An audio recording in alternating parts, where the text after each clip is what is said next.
আসসালামু আলাইকুম রহমতুল্লাহি ওয়াবারাকাতু। বন্ধুরা কেমন আছে সবাই? আশা করি ভালো আছো।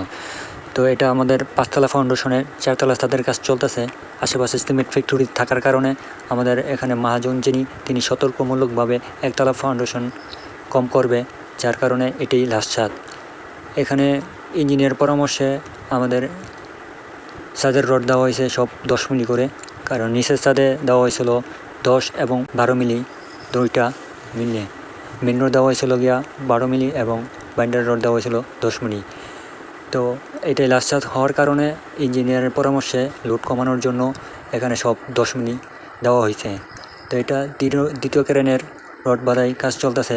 এটা কমপ্লিট করা হলে আমাদের যে টপগুলো আছে সেগুলোর কাজ চলবে। এখানে সিঙ্গেল টপগুলো দেওয়া হয়েছে 12 মিলি করে, এবং বারান্দা যে সাইডগুলো ছিল ওগুলো দেওয়া হয়েছে ডাবল টপ কিন্তু 10 মিলি করে।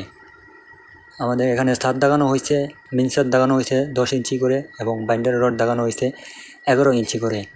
আমাদের প্রত্যেকটা কাজ ইঞ্জিনিয়ারের পরামর্শে এবং তার ড্রয়িং অনুযায়ী করা হয়। প্রত্যেকটা কাজ ধরার আগে, প্রত্যেকটা পদক্ষেপ নেওয়ার আগে আমরা ড্রয়িং দেখে এবং ইঞ্জিনিয়ারের সাথে পরামর্শ করে কাজগুলি করার চেষ্টা করি, যাতে করে সুন্দর এবং ভালো হয়। ভিডিওটি ভালো লাগলে লাইক, কমেন্ট এবং শেয়ার করে পাশে থাকবেন। আশা করি। আল্লাহ হাফেজ।